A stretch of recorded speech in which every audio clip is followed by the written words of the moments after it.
Yes! Yes! Yeah! So Ultraman Tiga, the final Odyssey, takes place 2 years after the events of the Ultraman Tiga series, and starts out with the Captain of Guts and the military come across 3 evil Ultramen and accidentally set them loose.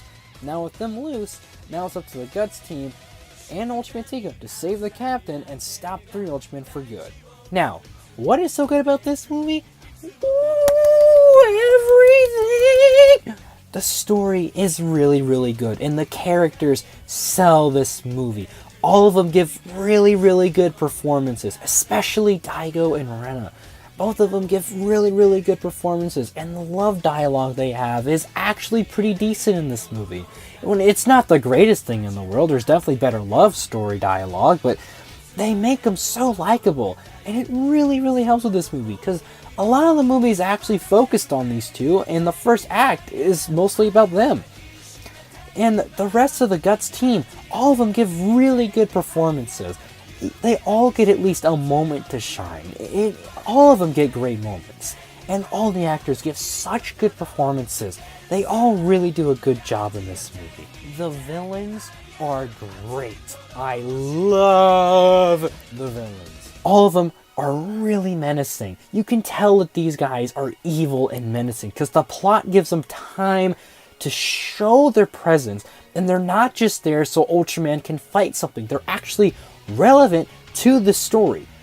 They are great instances of great backstory for Ultraman Tiga. This is such a unique backstory for an Ultraman, and it really helps flesh out Tiga as a character, because Tiga himself really isn't in the movie that much, but it really helps give nice foresight on what Tiga used to be, and it's such a cool plot. Now, the main girl of the 3 villains is kind of iffy for me, just because the whole thing that she likes Daigo is a little weird, and it doesn't really come off that great, but it was okay. I mean, it wasn't the worst thing in the world. I mean, it could have been a lot worse. Their designs are really, really cool. All of them have unique designs with colors.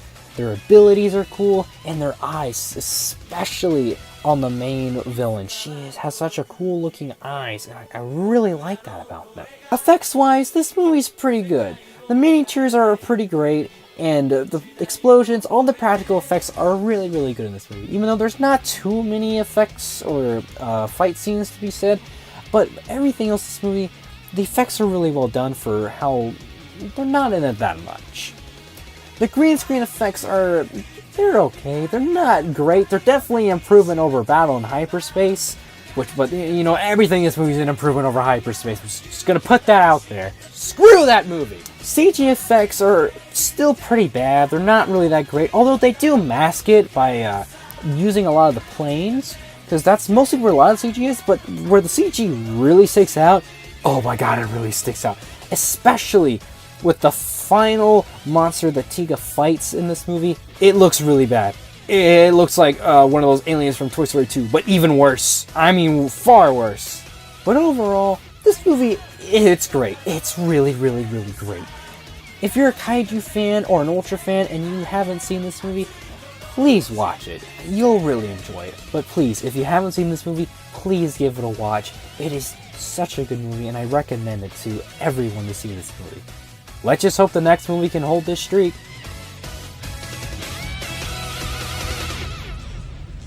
貴様の拳など顔どにも効かんわい。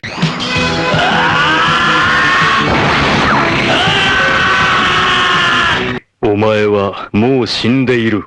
何？お前